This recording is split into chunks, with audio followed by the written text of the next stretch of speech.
Hey everybody, I'm Chris and this is my channel Chesapeake Chris. Thanks so much for stopping by.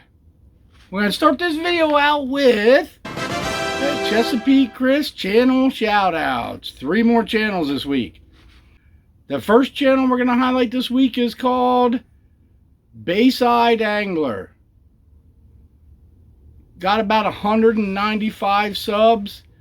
He does some bank fishing and some boat fishing. He fishes some freshwater, he does ponds and lakes, and he does some river fishing. He also does a lot of charter fishing. It seems like they go out on charters for big stripers. I believe he's located out of Delaware, I think. But if you want to watch somebody that does a lot of freshwater fishing and catches a lot of big stripers, check out Bayside Angler. That's not funny, you butthead. The second channel we're going to highlight is Big O Fishing. He's out of Texas. He's got about 575 subscribers. He does mostly kayak fishing. He does a lot of inshore kayak fishing down there in Texas. I think he's pretty close to the coast. But he catches a lot of flounder and red drum and speckled trout. And he's got a couple videos where he catches a bunch of white bass. But he catches a lot of fish. It's almost all kayak fishing. So if you want to watch a good kayak fishing channel, check out Big O Fishing. And the third channel we're going to highlight is Clear Lake Fishing TV. He mainly fishes a lake in California called Clear Lake. He does fish some other lakes also, but he mainly does boat fishing. He seems to target largemouth bass mainly, but he does catch trout and crappie and other things. And he does have a few videos where he goes kayak fishing on some smaller lakes and ponds. But he catches a ton of fish. So if you want to watch a guy that catches a ton of freshwater fish, check out Clear Lake Fishing TV. Okay, this week's video I wanted to do for a couple weeks. I bought a new fishing reel for shark fishing down at the Outer Banks. Probably the nicest fishing reel I ever bought. You talk about a reel that gives you a lot of bang for your buck. I'm going to do a review of this reel. So if you want to see a really good reel for the money and see a good in-depth review, please stick around.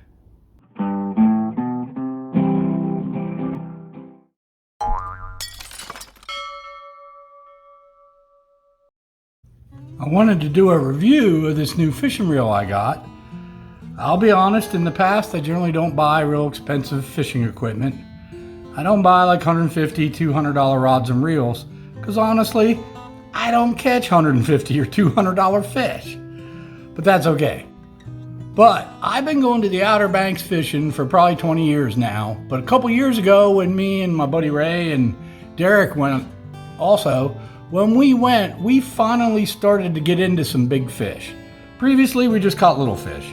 But we started to get into some big fish, and I caught my first shark. So, I wanted to get a good rod and reel for surf fishing at the Outer Banks. So, I bought a Penn Pursuit 4, size 6,000. This is probably the nicest reel I've ever bought. And many years ago, I used to work in a sporting goods store selling fishing equipment, so I'm very familiar with the Penn brand. But normally when I buy my fishing equipment, I buy name brand, but I don't get really expensive stuff. Like I buy Shakespeare, Daiwa, Abu Garcia, Berkeley, you know, stuff like that. I have some Okumas, but I don't get really expensive rods and reels because once again, I just don't catch that fantastic a fish. But if I'm going to start getting serious about surf fishing at the Outer Banks and possibly catching shark, I wanted a good reel. So I bought this reel. I actually got it off eBay, brand new, and I got a really good deal on it.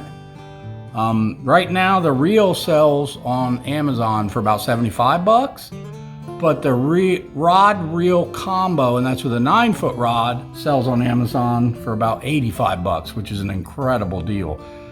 If you want a 9-foot rod. Personally, I like a 10 or an 11 or 12-foot rod for surf fishing. But I already unboxed this thing, so I'm not going to do the ceremonial unboxing. The thing I find interesting is it comes with this like padded reel case. You can fold the handle down just by reverse reeling it, you know, and doing this, right?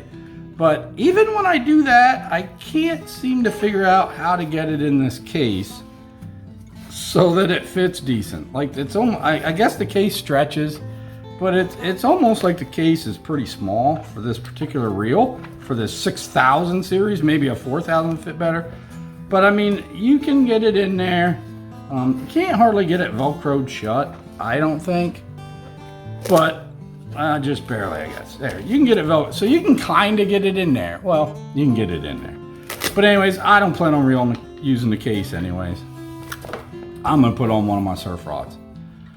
But, so to tighten the handle back up, you just crank it the direction you would reel. Couple things I like about this reel. Let's start first with the spool. It's got a pretty good capacity spool, and it has the little rubber piece on there that makes it easy when you first tie your line on to start cranking it because it doesn't slip as bad. The capacity of spool, I'm going to use this with braid, probably 50-pound braid. According to this, it'll hold 335 yards of 50-pound braid. That's more than enough. And if you're using monofilament, it'll only hold 210 yards of 25-pound, but so that's plenty of capacity for me. It has the little thingy on it here that you're supposed to be able to like hook the line under. I don't know if anybody really uses those, but it has that. It came with some extra little like washers, and it tells you that if your line is not spooling onto it evenly, you may need to add or remove washers so that it will. It just bumps your spool out a little bit towards the end. I haven't spooled it up yet, so I don't know if I need those. So here's some of the stuff I really like about this reel. First of all, I like the finish. It's not super shiny. It's a matte black. Seems like that would hold up pretty good against the salt water. It has the dial drag at the beginning, but it has really small incremental clicks, which is awesome. So you can really dial the drag into where you want it. Another thing I really like about it, it has a great big oversized handle, and it's rubber. That's actually rubber, so that's really good to hold on to if you're cranking a big fish. It doesn't have an anti-reverse switch on it at all, which I'm perfectly good with, because once or twice I've had that switch flip and I didn't know it, and then when I'm trolling or something and I go to yank, instead of setting the hook, my reel just backspins really fast and I end up with a big bird's nest and I don't get the fish. So I really don't see a need for this reeling backwards. If you have your drag set right, so a fish can pull drag, I don't understand why you'd ever need to reel backwards, personally. So this reel, the spool is all aluminum, which is good. And the body, it says, is corrosion resistant graphite. So that should be good for salt water too. It's not metal, it's graphite. Everything is pretty solid on it. Another one of the things I like about it, since I'm going to be using this at the Outer Banks, this is a sealed, an all sealed bearing system. It says it has 4 sealed stainless steel bearings, plus 1 instant anti-reverse bearing.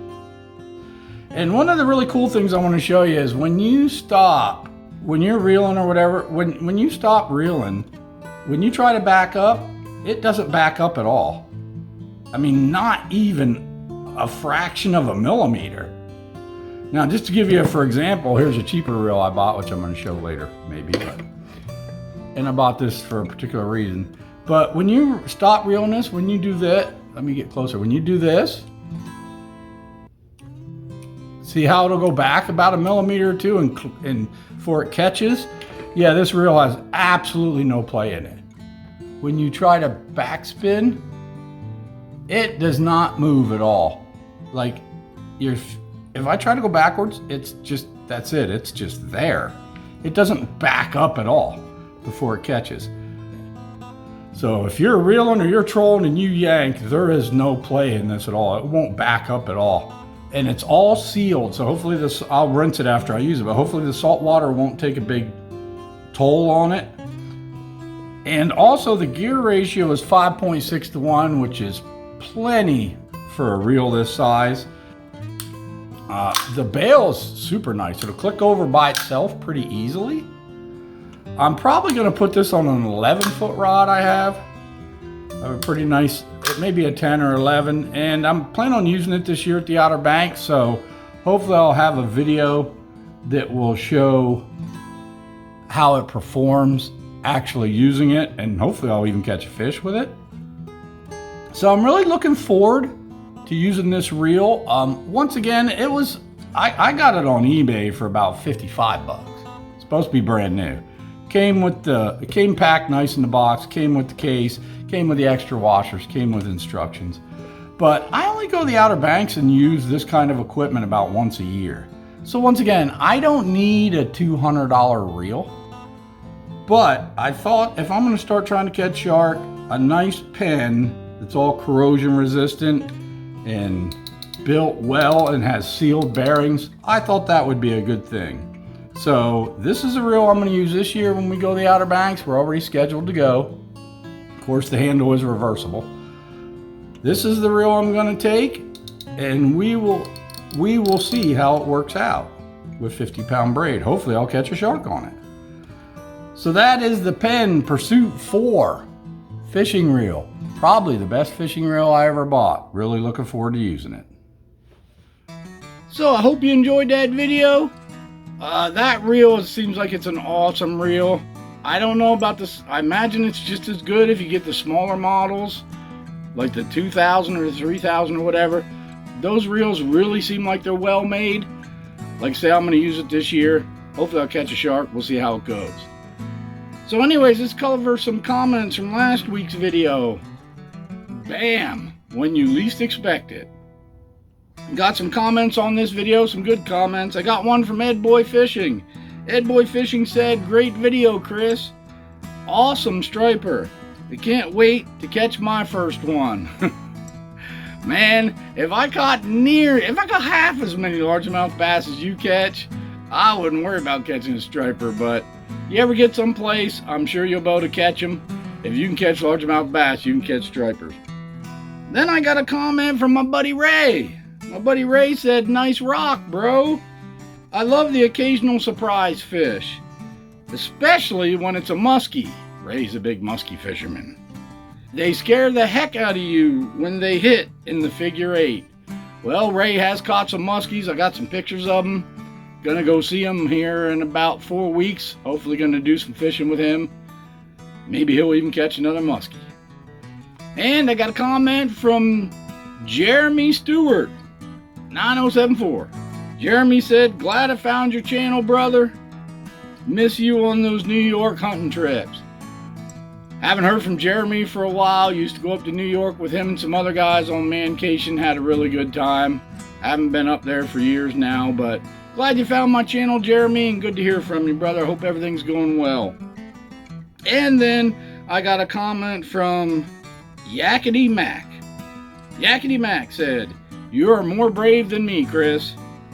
I'm not getting the net until I know what it is. I'm not getting any toothy critters in my kayak. Good video. Hope you feel better soon." Well, I do feel a lot better. And we don't have too many toothy critters in the Chesapeake Bay, so I don't worry about that a whole lot. The worst thing we got is those stupid cow nose rays. And I got a comment from Bill Reddick Outdoors. He said, "Awesome, Chris. I think maybe I need to stop paying so much attention to what I'm doing while I'm trying to catch one." Yeah, that's usually when I get my really good bites, and when I catch a lot of fish is when I'm not paying attention, I'm daydreaming, whatever. Seems like the fish know it. But anyways, everybody, thanks for the comments. Thanks for watching my videos. I really appreciate it. And I'll put another video out next Friday. But until then, I'll see you on the next video.